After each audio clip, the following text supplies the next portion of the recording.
Hello everyone, आप देख रहे हैं अपना यूट्यूब चैनल कैंडी टेक। मैं हूं आपके साथ मंशा त्रिपाठी।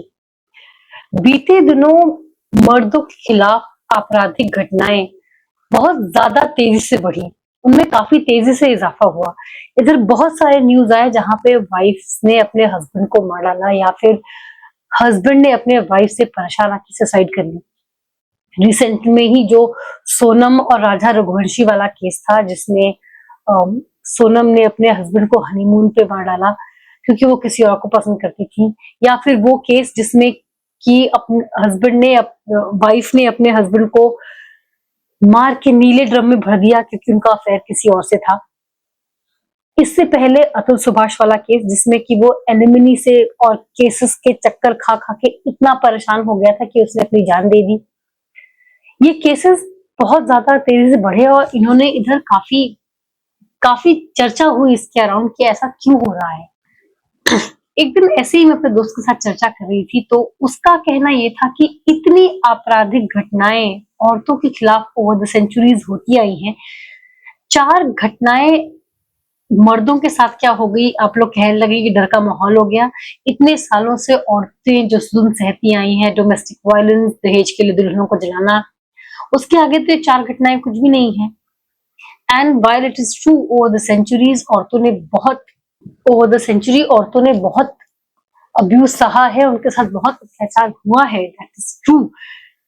लेकिन क्या अब ये कंपटीशन हम लोग करेंगे कि पहले औरतें जलती आई थी, अब मर्दों की जलने की बारी है? कि अब जब तक मर्दों के खिलाफ आपराधिक घटनाएं उतनी ही नंबर पे नहीं पहुंच जाती जितनी कि औरतों के साथ अत्याचार हुए हैं, जितने केसेस औरतों के खिलाफ हुए हैं, उतने ही केसेस जब तक मर्दों के खिलाफ नहीं हो जाते तब तक हम रुकेंगे नहीं। ये कोई कंपटीशन है क्या? Honestly it is a very senseless competition and it's a very senseless argument as well, कि क्योंकि औरतों के खिलाफ इतने सालों से अत्याचार होता आया है तो अब मर्दों की बारी है। इनफैक्ट ये जो 2 केसेस जिसमें अपने हस्बैंड को मार दिया गया वाइफ द्वारा, उसमें तो मैं ये कहूंगी इसमें औरत और मर्दों का कोई लेना देना ही नहीं था। इसमें they were people who were ill intentioned, who were criminal minded, they had wherewithal to carry on their deed and they happened to be women. वो लोग ऐसे लोग थे जिनकी मानसिकता आपराधिक थी और वो औरतें थी। बेसिक प्रॉब्लम ये था कि वो जो औरतें थी वो लोग, the people, they were not nice, they were criminal minded and they happen to be women. ये 2 केसेस का तो मैं स्पेसिफिकली ये कहूंगी। लेकिन ये बात भी सच है कि इधर झूठे रेप केसेस, झूठे डोमेस्टिक वायलेंस के केसेस, एलिमनी, ये सब इधर बढ़ रहे हैं, ट्रू। एंड ये आर्गुमेंट कि औरतों के खिलाफ इतने साल अत्याचार होता है तो क्या हो गया अगर थोड़ा सा अत्याचार मर्दों पे भी हो गया, ये थोड़ा हॉलो इसलिए भी साउंड करता है क्योंकि हम लोग औरतों को पेडेस्टल पे भी तो बहुत बिठाते हैं। अभी हाल फिलहाल में शायद नवभारत टाइम्स में मैंने ये हेडलाइन पढ़ी थी कि अगर औरतें डिसाइड करती तो शायद युद्ध न होते, वॉर्स नहीं होते अगर औरतें डिसाइड करती। अगर ये हर स्टोरी होती तो इसमें वॉर की हिस्ट्री नहीं होती, पीसफुल होता। जिन औरतों को हम इतने पेडेस्टल पे बैठा के रखते हैं वो अगर ऐसे काम करें तो सवाल बनता है ना। इसकी वजह अगर हम ढूंढे तो ये हमारी सोसाइटी, हमारे लॉ, हमारी मानसिकता में है। पहली बात तो ये ऐसा नहीं है कि मर्दों के खिलाफ जो डोमेस्टिक अब्यूज है ये नया फिनोमेना है, ये रातों रात नहीं हुआ है। दरअसल जो मर्द मानसिक रूप से इमोशनल अब्यूज या मेंटल अब्यूज अपने वाइफ से सहते हैं, फिजिकल अब्यूज शायद मुश्किल है वाइफ का अपने हस्बैंड पे करना क्योंकि मर्द फिजिकली औरतों से ज्यादा स्ट्रांग होते हैं, लेकिन mental abuse and emotional abuse जो होता है, हमारी सोसाइटी इस तरह की है कि लीगल रिकोर्स तो छोड़ो, इमोशनल रिकोर्स भी मर्दों के पास नहीं होता क्योंकि हमारी सोसाइटी में मर्द को दर्द नहीं होता। मर्द रोते नहीं, मेन डोंट क्राई।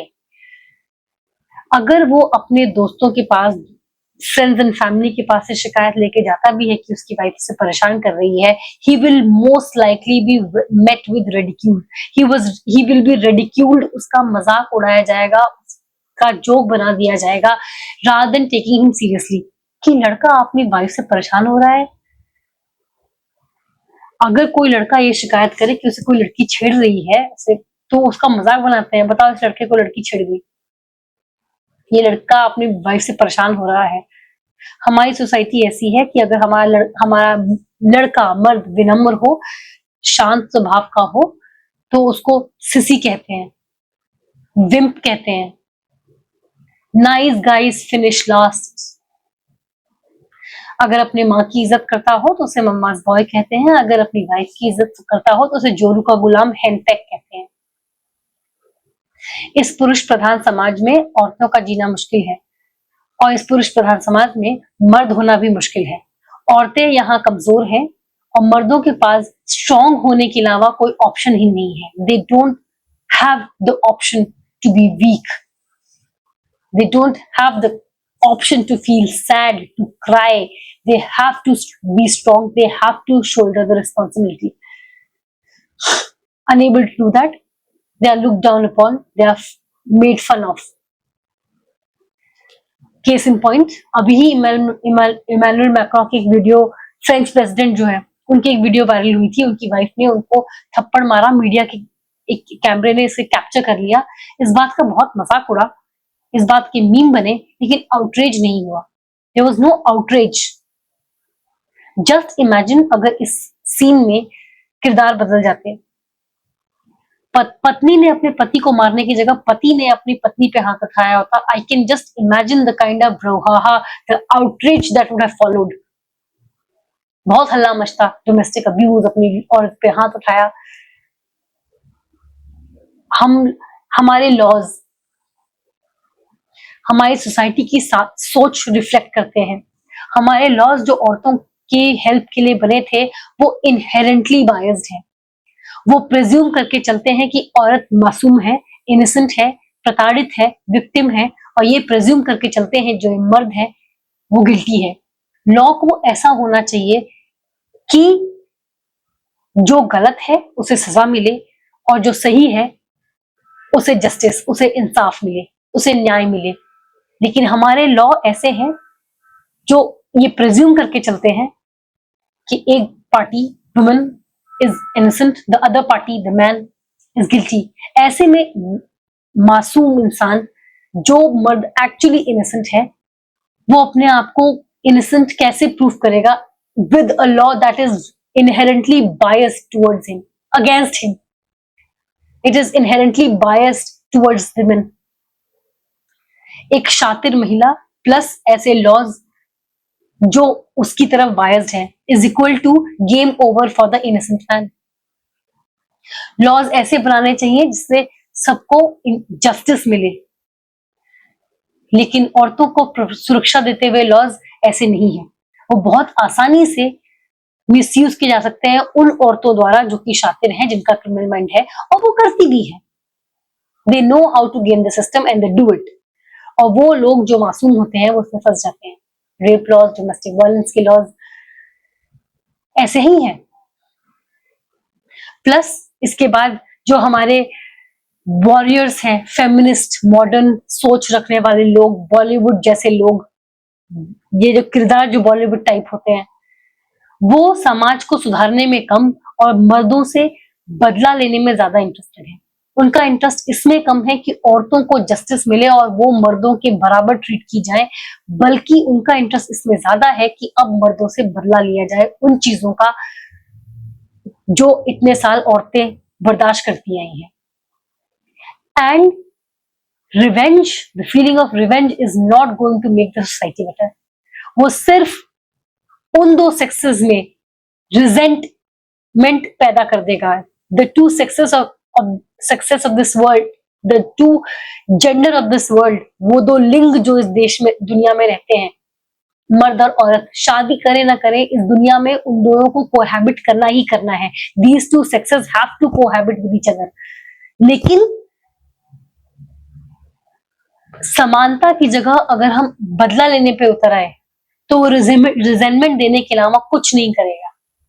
दोनों के बीच रिजेंटमेंट रह जाएगी, सुधार नहीं आएगा। लेकिन आजकल जो फेमिनिस्ट मूवमेंट है, जो हमारे वॉरियर्स हैं, वो कर यही रहे हैं कि कल तक अगर औरत मर्द की जूती थी तो अब से मर्द औरत की जूती होगा।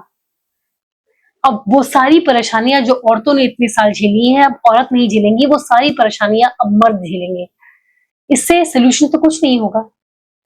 सोल्यूशन ये था कि हम अपनी सोच बदलने की कोशिश करें, समाज की सोच बदलने की कोशिश करें, औरतों को कमजोर न देखें, उनको बराबर की हिस्सेदारी दें, बराबरी, इक्वल ट्रीटमेंट दें।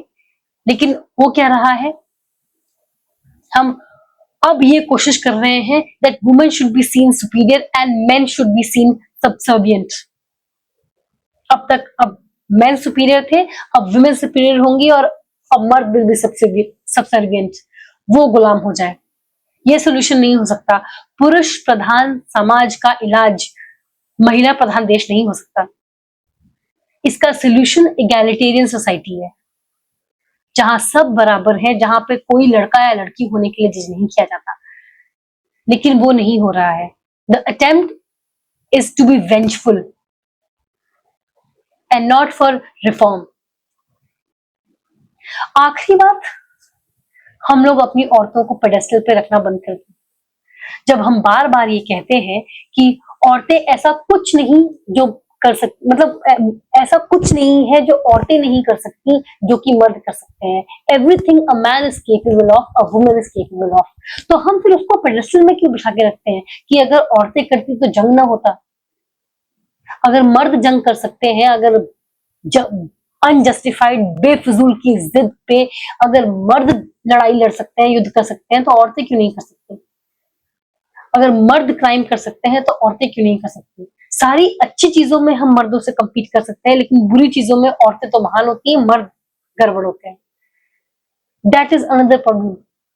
We should start treating men and women equally in this sphere also. Crime and war, violence, इसमें भी हमें ये मानना पड़ेगा कि women are equally capable just as man.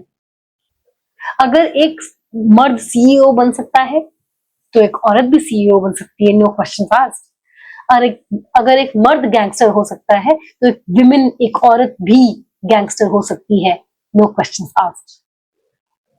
अगर एक मर्द इंजीनियर, डॉक्टर, पायलट, एस्ट्रोनॉट हो सकता है तो औरत भी इंजीनियर, डॉक्टर, पायलट, एस्ट्रोनॉट बन सकती है। अगर एक मर्द मर्डरर हो सकता है तो एक औरत भी मर्डरर हो सकती है। अगर एक मर्द पावर की कुर्सी में बैठ के जंग के ऐलान कर सकते हैं तो एक औरत भी पावर की कुर्सी में बैठ के जंग के ऐलान कर सकती है। History would be same even if it was a her story. History और her story डिफरेंट नहीं होते, वही होते, एग्जैक्टली वही होता।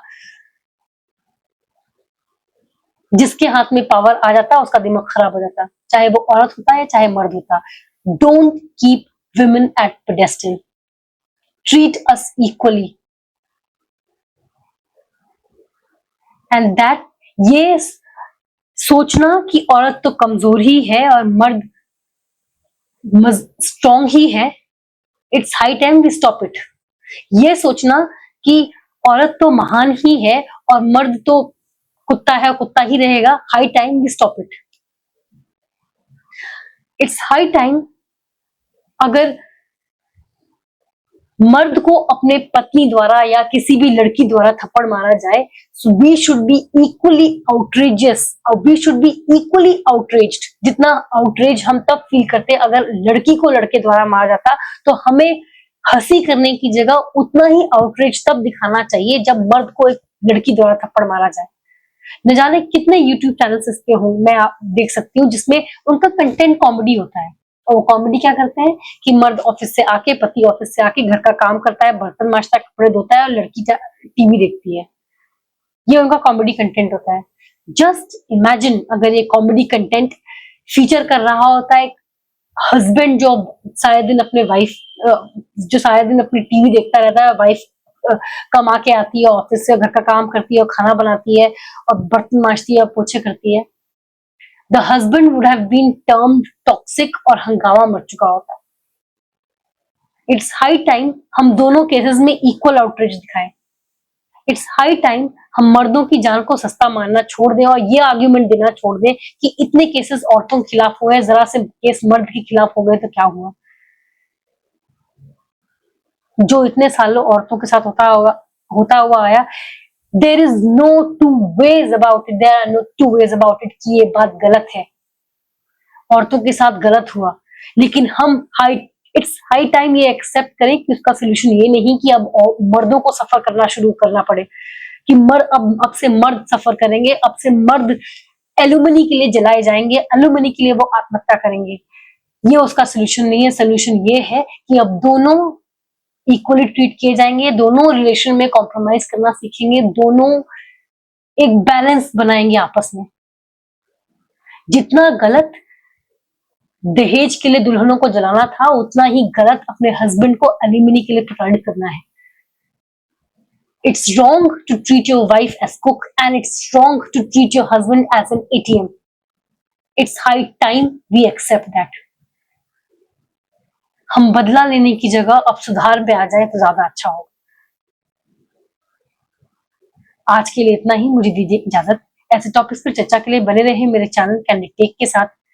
इस वीडियो को लाइक करें, शेयर करें, इस वीडियो पे अपनी राय जरूर दें, मेरे चैनल को प्लीज सब्सक्राइब करें। सी यू अंटिल नेक्स्ट टाइम।